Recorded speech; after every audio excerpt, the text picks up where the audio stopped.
Hello दोस्तों, कैसे हैं आप? आशा करता हूँ आप सभी अच्छे होंगे।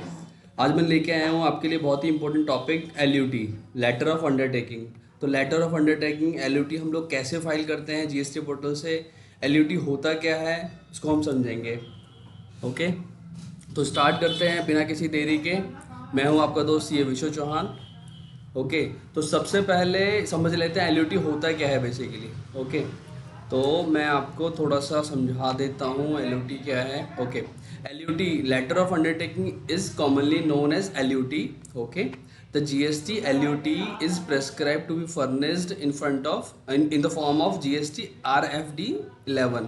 तो हमें जीएसटी पोर्टल से ये फॉर्म फाइल करना है, इसके थ्रू जीएसटी एलयूटी फाइल होगा वेयर बाय द एक्सपोर्टर। तो बेसिकली मैं एलयूटी समझा देता हूँ आपको। एलयूटी होता क्या है, जब भी कोई इंडियन एक्सपोर्टर एक्सपोर्ट करता है outside India, okay, whether it is goods या सर्विस एक्सपोर्ट करता है, तो उस केस में उसको आईजीएसटी की लाइबिलिटी पे करनी होती है, उस पर आईजीएसटी की लाइबिलिटी बनती है। लेकिन और गोइंग फॉरवर्ड फिर बाद में क्या करता है, उसका वो रिफंड ले सकता है। तो ये एक केस बनता है यहाँ पे export with payment of tax, और दूसरा केस बनता है export without payment of tax. Okay, तो एक तरीका तो ये है कि हम एक्सपोर्ट कर रहे हैं, उस टाइम पे हम आईजीएसटी की पेमेंट करें और फिर बाद में उसका रिफंड ले लें। ठीक है। दूसरा तरीका होता है, अगर मैंने एलयूटी में रजिस्ट्रेशन कराया हुआ है, एलयूटी लिया हुआ है जीएसटी पोर्टल से, लेटर ऑफ अंडरटेकिंग लिया हुआ है, तो मुझे टैक्स की पेमेंट नहीं करनी एट द टाइम ऑफ जब मैं एक्सपोर्ट कर रहा हूँ सर्विस या गुड्स।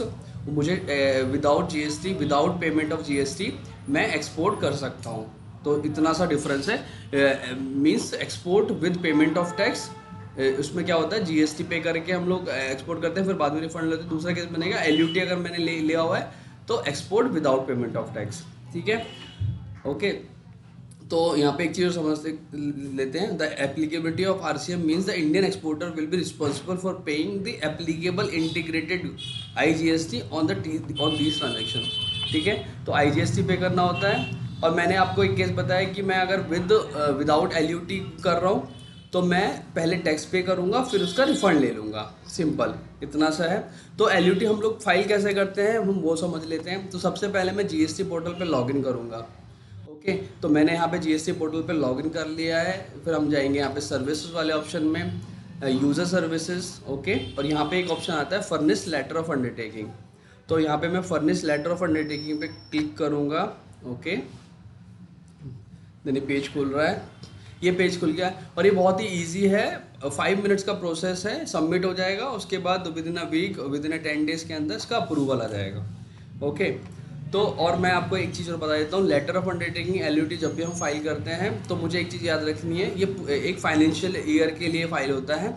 ठीक है, अगर मेरा फाइनेंशियल ख़त्म हो गया नेक्स्ट फाइनेंशियल में, फिर दोबारा से मुझे एलयूटी लेना है अगर मुझे एक्सपोर्ट करना है विदाउट पेमेंट ऑफ जीएसटी।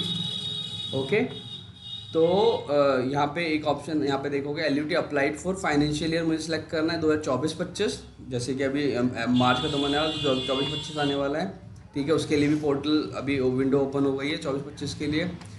हाँ, यहाँ पे बोल रहा है प्रीवियस लेटर ऑफ अंडरटेकिंग। अगर आपने पिछले साल भी अगर 23-24 में भी एलयूटी अप्लाई किया था तो उसकी कॉपी यहाँ अटैच कर सकते हो आप।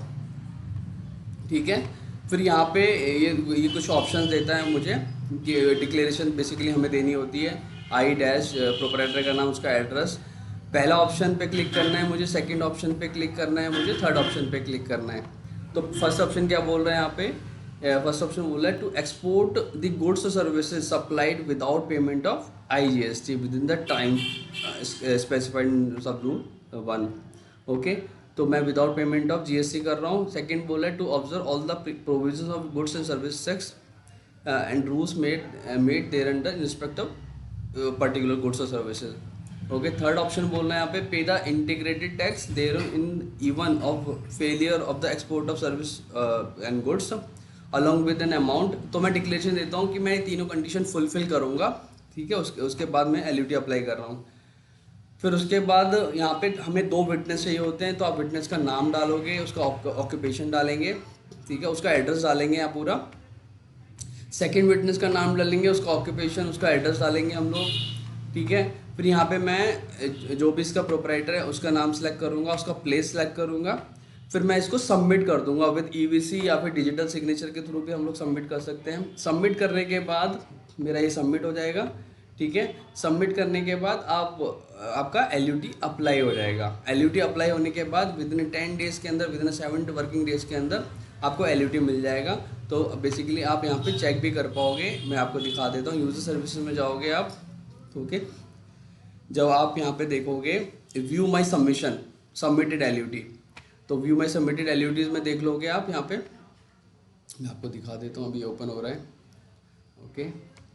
आप जाओगे यहाँ पे सर्विसेज में देन उसका यूज़र सर्विसेज, व्यू माई सबमिटेड LUT। सबमिट जब कर दोगे आप वो पर्टिकुलर डेट सेलेक्ट करोगे, यहाँ पे ऑप्शन आता है यहाँ पे एप्लीकेशन लेटर ऑफ अंडरटेकिंग, और आप डेट सेलेक्ट, जिस भी पीरियड में आपने फाइल किया है वो डेट सेलेक्ट कर लोगे। डेट सेलेक्ट करने के बाद यहाँ पे आपको, अभी मैंने नहीं फाइल किया है तो इसलिए नो रिकॉर्ड फाउंड है, तो यहाँ पे आपको दिख जाएगा कि LUT सबमिटेड, और जैसे ही वो अप्रूव हो जाएगा उसका स्टेटस चेंज हो जाएगा LUT अप्रूव्ड। तो ये सिंपल सा प्रोसेस है, 5 मिनट्स का प्रोसेस है, और इसका ही अच्छा खासा चार्ज कर लेते हैं कंसल्टेंट। तो आई होप आपको समझ में आ गया होगा कि LUT अप्लाई करना कितना ही ईजी है, ओके। तो आई होप ये वीडियो आपके लिए इन्फॉर्मेटिव रही होगी। Thank you friends, thanks for watching my video, thank you.